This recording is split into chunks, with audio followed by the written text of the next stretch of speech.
Bonjour à tous, amis chouetteurs.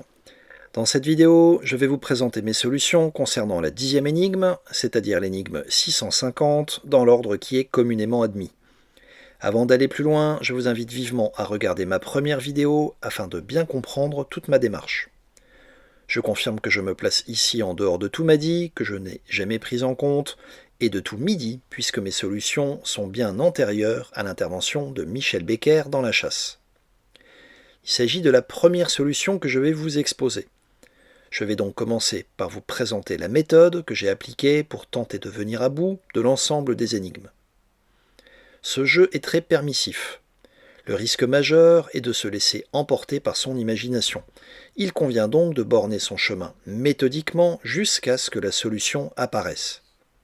Les tableaux de Michel Becker, dont le style laisse beaucoup de place à notre imagination, sont pour beaucoup dans la multitude d'interprétations qui s'offrent à nous. J'en suis peut-être la première victime. J'aborde les énigmes en m'efforçant de rester centré sur ce qui est demandé ou sous-entendu. Je me suis interdit d'errer dans le livre et je me suis contraint de rester focus sur l'énigme jusqu'à ce que je sois persuadé qu'elle ait tout révélé avant de passer à la suivante. Cela peut paraître évident, voire anodin, mais j'ai toujours été surpris de voir une grande proportion de chercheurs sauter d'énigme en énigme sans avoir atteint un niveau de conviction satisfaisant pour chacune de celles-ci. Concernant les titres,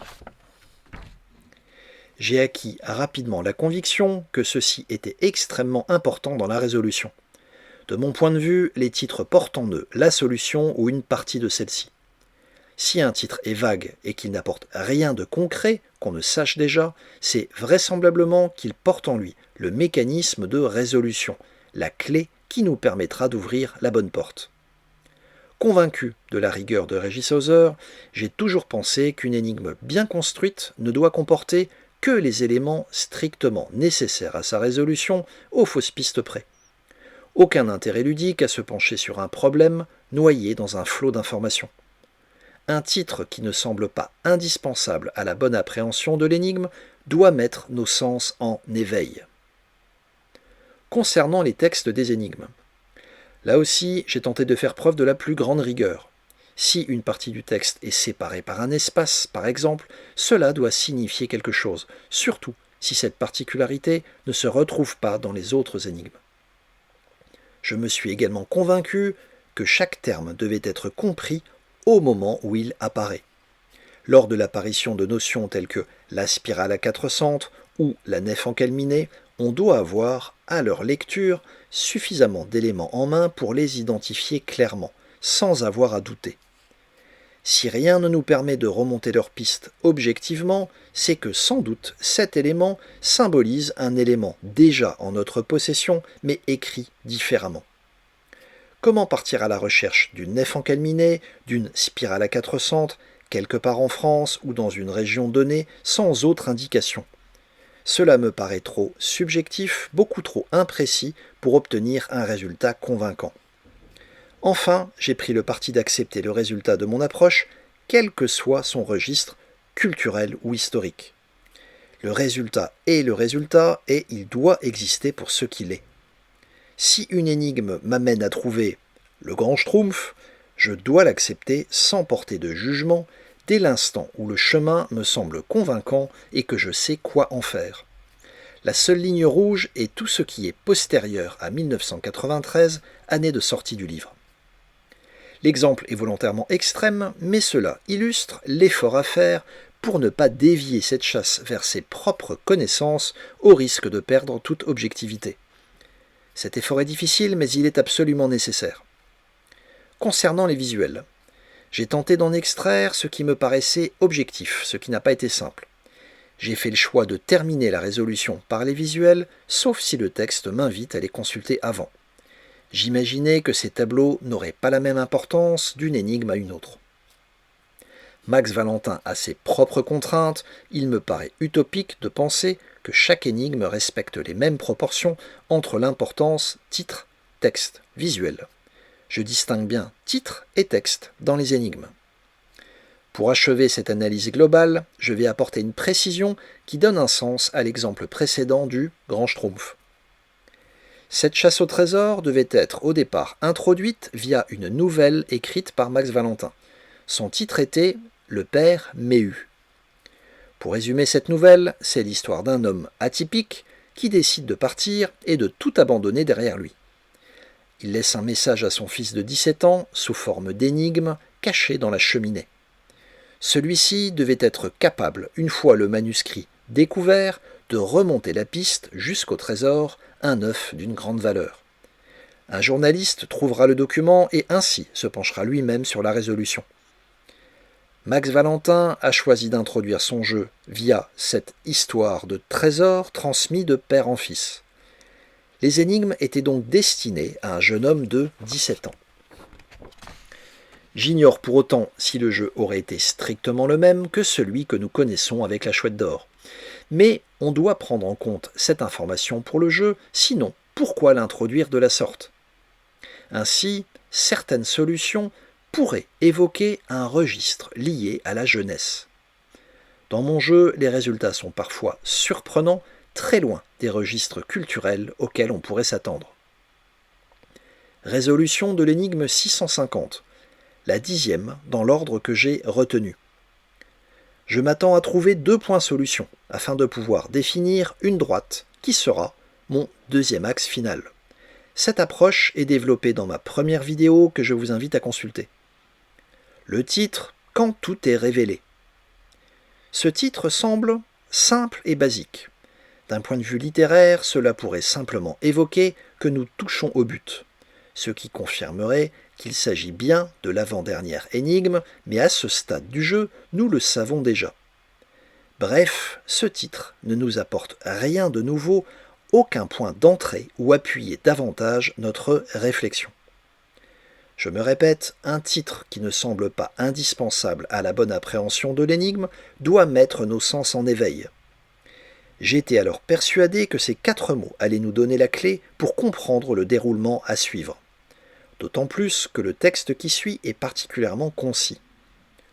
Au cours de mon jeu, lors d'une énigme précédente, la 470, j'ai déjà rencontré ce Montou, M-O-N-T, T-H-O-U. Ceci est donc cohérent avec mon architecture et il y a fort à parier que ce masque autour de ce tout suffira à perdre ceux qui n'ont pas ce résultat dans leur jeu. En effet, le chercheur qui n'aurait pas résolu la 470 passera à côté de ce sens caché et donc de cette lecture du titre. Nous sommes donc invités à nous intéresser de près au Montou.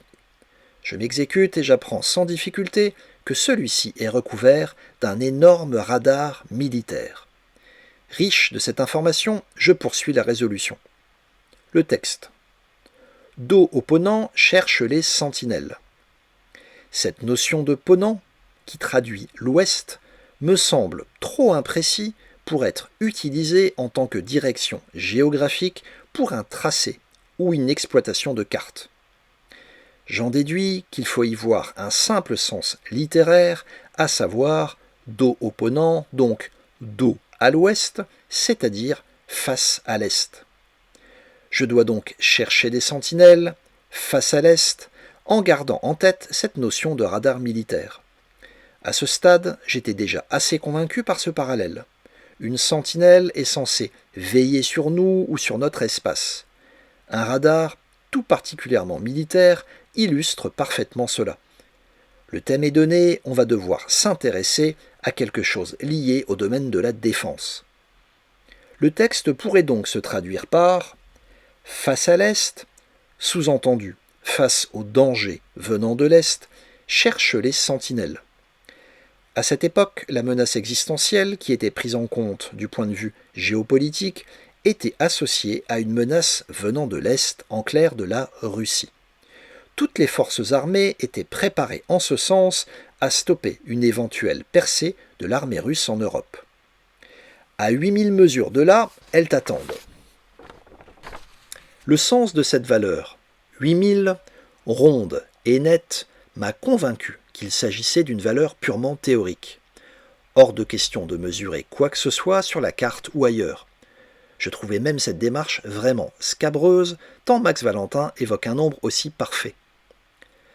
À ce stade du jeu, ma mesure, est clairement définie depuis l'énigme 420, et non pas 780. J'y reviendrai lors d'une prochaine vidéo. Elle est égale au millimètre sur la carte Michelin, au million, c'est-à-dire que la mesure est égale au kilomètre en réalité. Ainsi, je cherche des sentinelles qui, je cite, m'attendent à 8000 mesures, c'est-à-dire à 8000 km. Cela peut paraître aberrant d'être amené à chercher un radar ou quelque chose qui s'y apparente, censé nous protéger de la menace venant de l'Est et situé à 8000 km. Et pourtant, j'ai compris que cela pouvait évoquer ces 4 fameux avions radars américains de type AWACS que la France a achetés en 1990. Cet achat n'est pas anodin au vu du coût astronomique de ceux-ci et du gain stratégique pour la France dans le domaine de la détection. La presse a très largement relayé cette information. On en trouve encore la trace aujourd'hui. Ces 4 avions existent toujours, ils ont été modernisés et sont en service depuis la base aérienne 702 d'Avord depuis leur livraison. La valeur 8000 km prendra alors tout son sens. Il s'agit d'une donnée technique, purement théorique de ces avions. Leur rayon d'action est en effet de 8000 km. Le rayon d'action est bien la distance jusqu'à laquelle ils peuvent voler avant de devoir revenir à leur base de départ. Si Max Valentin veut nous permettre de les identifier, de les démarquer, il convient bien pour lui d'évoquer cette distance maximale puisque ce sont les seuls radars militaires répondant à cette spécificité. Cette valeur se retrouve aisément aujourd'hui et reste très accessible, même en 1993, dès l'instant où l'on a compris que l'on cherche un radar militaire. Il ne s'agit en rien d'une donnée confidentielle, elle se trouve dans toute documentation plus ou moins spécialisée. Trouve-les, il te faut les passer en revue. Par cette dernière phrase, Max Valentin nous confirme encore une fois le milieu militaire, puisqu'il s'agit d'une expression propre à l'armée. En nous invitant à réaliser ce passage en revue de ces 4 avions AWACS, il nous indique que c'est bien cette base militaire qui est la solution géographique à retenir. En effet, pour pouvoir réaliser celui-ci de manière symbolique, il nous faut nous rendre à leur base de rattachement, soit à la base d'Avord. La BA 702 d'Avord est donc mon premier point solution de cette énigme que je pointe sur la carte Michelin. Quelque temps après cela, je vais obtenir une nouvelle confirmation de la pertinence de cette solution. Ces fameux avions AWACS ont en effet un nom plus complet. Il s'agit de E-3F Centrail. Je vais me rendre compte alors que la traduction française de Centrail est ni plus ni moins que sentinelle. Concernant le visuel, rien jusqu'ici ne nous a invités à le prendre en compte, alors que nous avons déjà notre première solution. Je rappelle que dans mon analyse initiale de cette chasse, je m'attends à trouver ici un deuxième point solution. Ainsi, ce visuel riche en éléments objectifs, avec cette suite de chiffres et ces 4 personnages, doit me permettre de trouver une deuxième solution. Vous verrez lors de ma prochaine vidéo que c'est exactement ce qui va se passer. La dernière phrase du texte, « Il te faut les passer en revue », associée au visuel, va me permettre d'identifier un deuxième point solution. Je vais obtenir alors mon deuxième axe final. Je vous promets une surprise extraordinaire pour cette deuxième solution.